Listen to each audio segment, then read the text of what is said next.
for today's vlog mga ka-It's Travel TV. Magluluto po tayo ngayon ng ginataang langka with alimasag. Ito po yung mga ingredients na gagamitin natin. Ito yung unang gata or yung kakang gata. And then ito naman yung pangalawang gata. So ayoko ng instant gawin ngayon kasi gulay itong sisip-sipin niya yung pinakagata. So magkukulang yung mga nasa pouch lang na instant gata. Ayun yung mga panggisa natin, bawang sibuyas, kamatis. And then may mga nakaredy tayong pang timpla. Pagkagisa natin, lalagyan ko lang siya nitong alamang, nagisado na rin yan. And then syempre itong mga pepper and asin. Lalagyan ko rin siya pag malapit na maluto nitong sinigang na, siling pang sigang. Ayan, habang nagigisa, lalagyan ko rin siya ng patis. So tara, magigisa na tayo. Ayan, nagpainit na ako ng kawali and nilagyan ko na rin siya ng mantika. Magigisa na po tayo. Bawang sibuyas. Ayan, kamatis. Kung nabos na yung kamatis, i-dalugin lang natin para lumakas.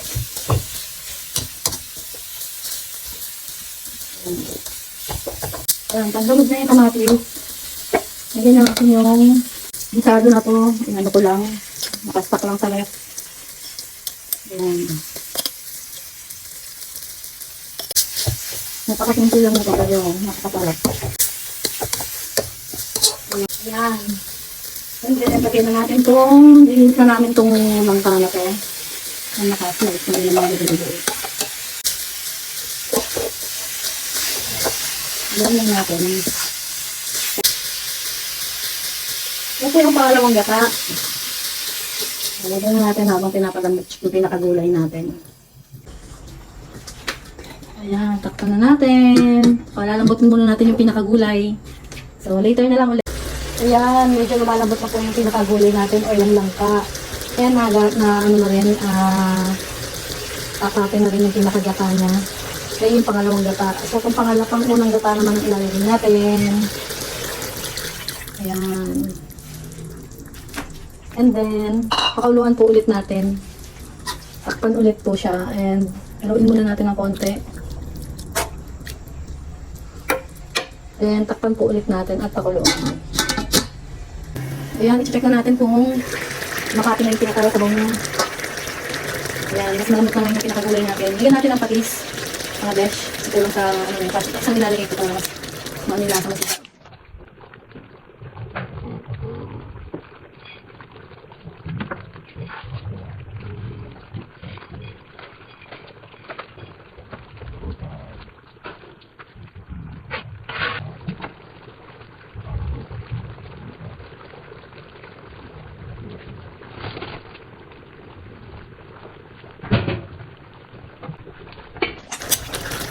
Yung sa asin, sa alat, kaya nang bahala ng tiklok at yung alat ang gusto mo. Lagyan na rin natin itong siling ng pansigang. Ayan. So, mamaya, pagkatihin lang natin ng konti, and then, okay na yun. Pakita ko na lang sa inyo after. Ayan, bago ko i-aon sa foil, meron akong nag-sitsokong baboy dito sa bahay kanina binili. Eh, medyo may part na matigas. Lalagyan na lang natin dito para makadagdag din sa lasa. Ayan. Sigurado ko lang ang sasarap yung ginataan. Ayan. So, ayan lang mga besh and mga lods. Mamaya papatikin mo na kayo. Papakita ko sa inyo yung pagluto na. Ayan na, ang naluto nating ginataang langka na may alimasag. Ayan. Tara, tikman na natin.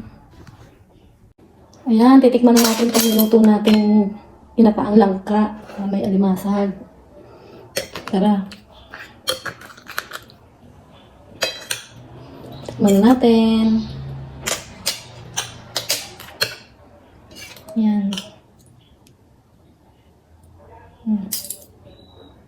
Kain tayo. Ayan. Ganda oh. Ganda ng itsura. Sarap. Beto lang. Kami.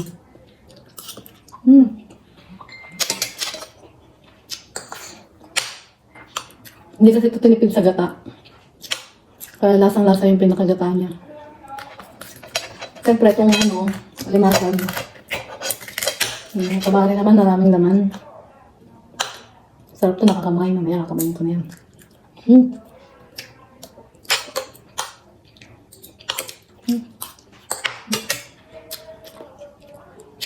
Okay. Successful naman ang ating ginataang langka. So that's it for today. See you on my next vlog. Babush muna.